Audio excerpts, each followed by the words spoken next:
Our first pitch is on tenant weatherization.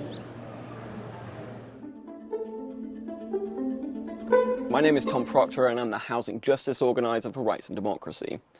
I'm presenting our pitch on behalf of RAD, Middlebury College, the Conservation Law Foundation and the Central Vermont Regional Planning Commission.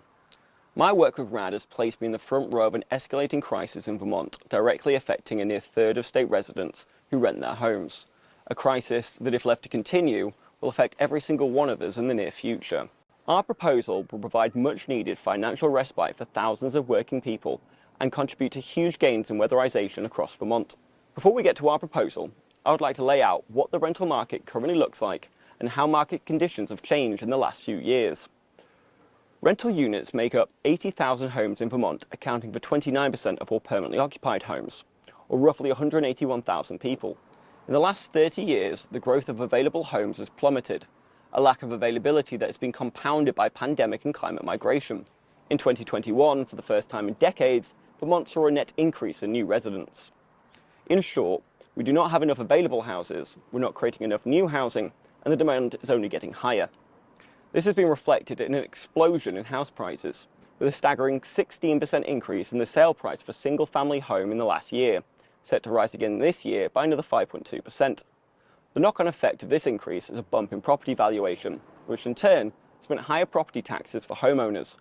A lack of housing combined with a tax increase has incentivized landlords to pass the financial burdens to their tenants. In 2019, 51% of Vermont tenants spent over 30% of their income on rent, the standard for assessing affordability.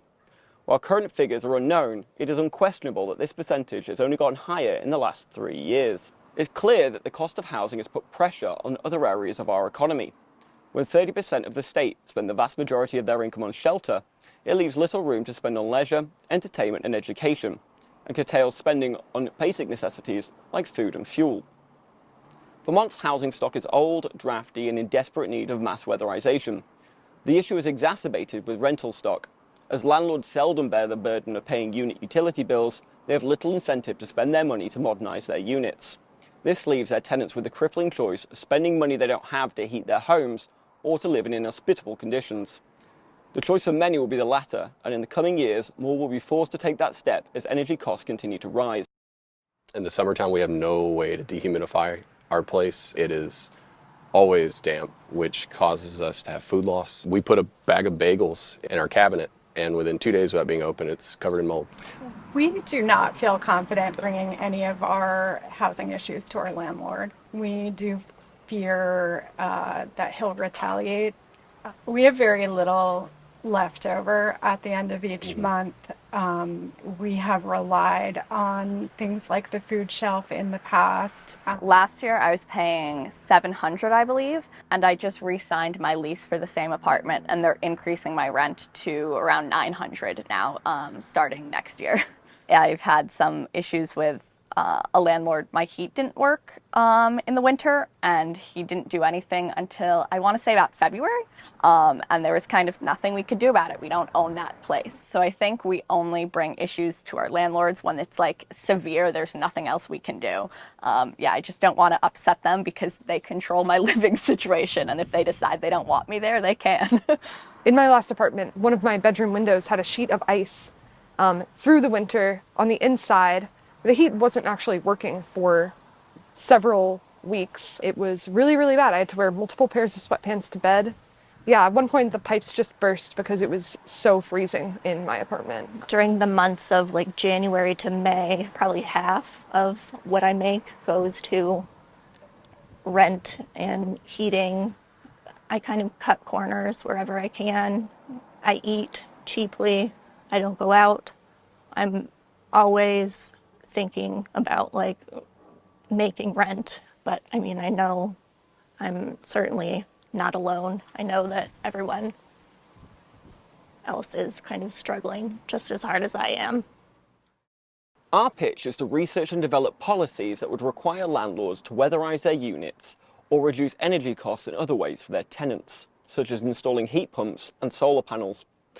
The policies we'll develop will include state initiatives, regulations to cap tenant utility costs, and other solutions that have been effective for rental unit weatherization in other states. As part of the policy research period, we'll be partnering with Middlebury College, who will assist by examining and learning from comparable initiatives utilised in other states and around the world. The purpose of our policy is twofold: to lower greenhouse gas emissions from Vermont residences through weatherization and to reduce the financial burden of utility bills for tenants. Vermont is unable to utilise current weatherization initiatives as they don't own their own homes and are already suffering from the brutal and unchecked rental industry. Thank you for your consideration. Together, we can work towards our collective climate goals and create an equitable climate solution.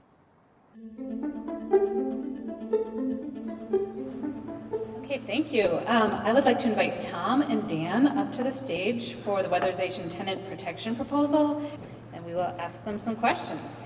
Okay, so our first question is for our tenant weatherization pitch. And the question is, could the tenant weatherization pitch be incorporated into and leverage the current weatherization at scale group?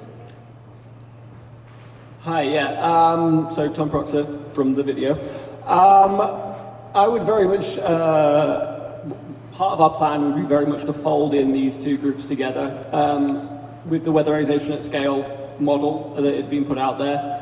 There are some fantastic ideas, there is some fantastic initiatives that have been put forward, and we would very much like to use those initiatives within the tenant weatherization policy that we'd create.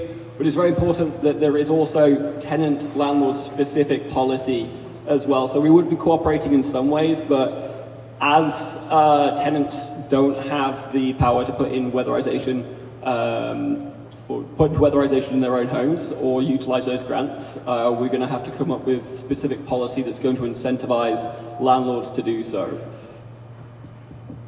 And I would just add, I think, when we started this pitch and where it got its first title was months ago around weatherization, but as we think broader about the topic and think about heat pumps, which would be part of the clean heat folks, think about solar, think about all the different ways that we can actually both make it more energy efficient and reduce tenant costs. It goes beyond the weatherization at scale group, but I think there's a lot of different groups that we'd be able to work with. Thank you. How would the tenant weatherization project lead to different outcomes, given that existing tenant protections, including space heating requirements, go largely unenforced? Yeah, this is a really great question, and just so everyone knows, I'm a housing justice organizer at Rights and Democracy rather than climate organizer. The problems we have with rental properties and tenants in Vermont right now are many. One of the big ones right now is we can't track things like this, and code enforcement is inadequate. So as part of this policy proposal, we will be looking at various policies that will allow the state to be able to figure out which houses are not weatherized and which ones are, so we can actually have a proper enforcement method. At the moment, it's a little bit like the Wild West out there, and tenants are really suffering for it. So there's not going to be one policy that's a silver bullet that's going to fix the housing crisis or weatherization or in rental units, but there is going to have to be several different policies. What we're going to be doing is looking into what policies will actually make the difference and add into that a code enforcement.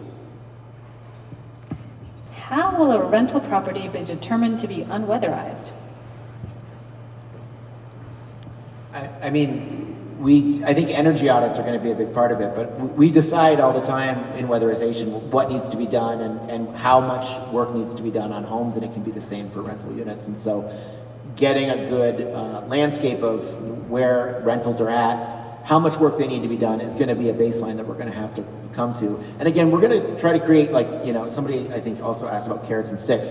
We're going to try to create some carrots so that landlords want to do this. And I think there are good landlords that will want to do this work when they know that they have the assistance to do it. But we also want to create enforcement so that way, landlords who are less proactive also have to do it so tenants don't suffer. I'd also like to say there is other models around the country as well. Boulder, Colorado is a community that has got this tenant weatherization protection policy in place. They came up with a standard of what is considered weatherized. They also came up with an idea that there would be a gradual on-ramp. This is not something that we want to implement in the next year, 2 years for every single landlord. That's impractical. We don't have the workforce. We don't want this to be punitive. We actually want this to be good for landlords and tenants. And so it's going to be imperative that we do have a lot of carrots, but eventually, sometimes you need to have that incentive as well that's going to push a few of those landlords that have been reluctant so far. But we really want to be able to sell them first on the fact that if they do weatherize their units and their apartments and their investment properties, those properties probably will become more valuable. So we'll start out with being nicey nice and then see how it goes from there. I have another question for you. Mobile home parks are a blend between home ownership and rental units, as most pay lot rents. Will the tenant weatherization project include mobile home parks? Yes. Excellent. That was easy. Has the tenant weatherization group considered including a rental property efficiency labeling requirement to also create some market forces for efficiency investment? I mean, I think the short answer is we've thought about it a little bit. Same with green contracting. In other work, yeah. I mean, I think I'll just say, because there's like a lot of different questions here. You know, current RAP funding and how it can be expanded.